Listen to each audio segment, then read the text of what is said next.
Hello, my lovely design friends. I'm Helene Oberman, Managing Director of Interior Design Magazine, and I am in Chicago at NeoCon, and today I am at Lacasse, who has a beautiful new redesigned showroom. Of course, all the product introductions one expects at NeoCon, but also a new approach to how and why they design, and even a new name.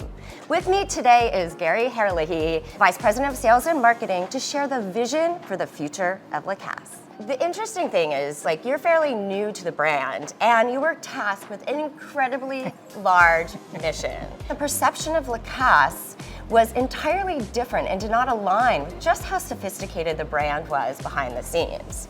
How have you worked over, the last year to bring the legacy brand of Lacasse into today and a look ahead to the future? Oh yes, that was only 8 months ago. That was quite a task. Yes, I spoke to a lot of folks. But what was missing was this notion of who are you? Who are you going forward?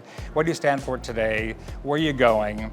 What does the brand mean? I narrowed it down into what I call 3 pillars. What is the brand story? Secondly was, what should we be looking at in terms of the needs of the future?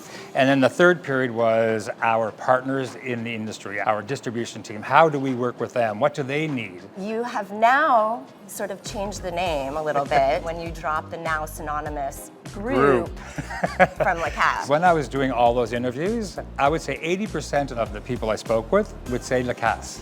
They were just saying it naturally. It was a fairly quick decision to say, what if we simplify everything, soft seating, case goods, it's all Lacasse.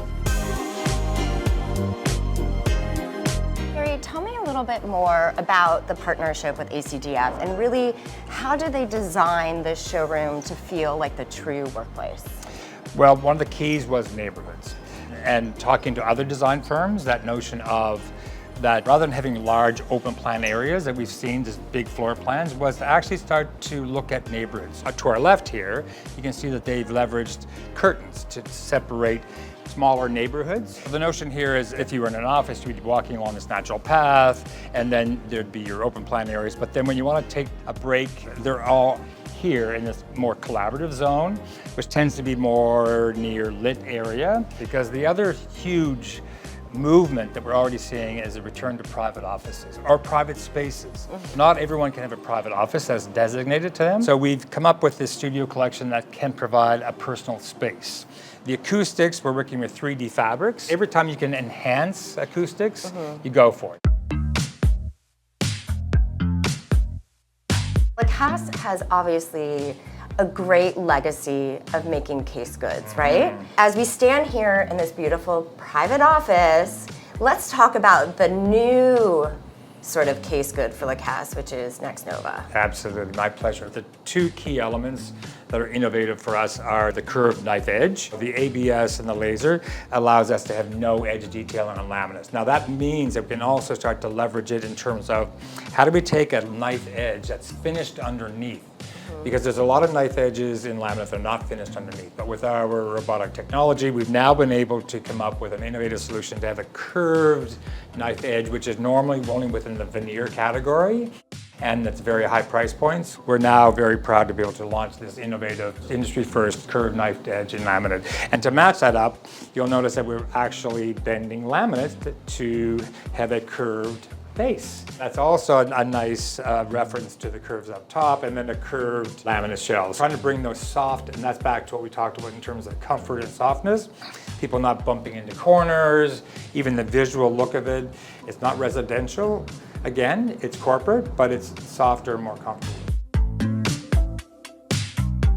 Let's talk Bloomrise. There's this great interplay, right, between you flexing your Canadian engineering alongside that Italian aesthetic that was infused by designer Francesco Favoretto. He conceived this product in this notion of soft architectural elements. We experimented with different types of wire supports, webbing and so forth in the seat to really get the comfort perfected. The innovation story for this product is quite something. The seat is completely independent of the back and the arms. So you put your hand from the side around the back, there are no connection points. For the corporate environment, it is wonderful to have something that's an easy clean out. Healthcare, absolutely necessary. So trying to have the emotional resonance of something comfortable and approachable, but when you're sitting on it, you're thinking, this is corporate furniture. I'm in work mode. I'm in work mode. I'm comfortable, but I'm in work mode. Absolutely. You were saying earlier too about how each of the new product introductions has its own sustainability story. What is it for Bloomrise? Bloomrise,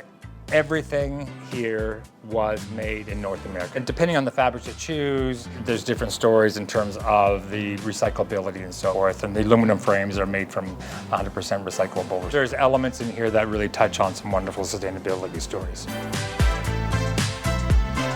Tell me about the new Toco. Toco is almost a reflection back to a time when people wanted to feel very comfortable with their chair.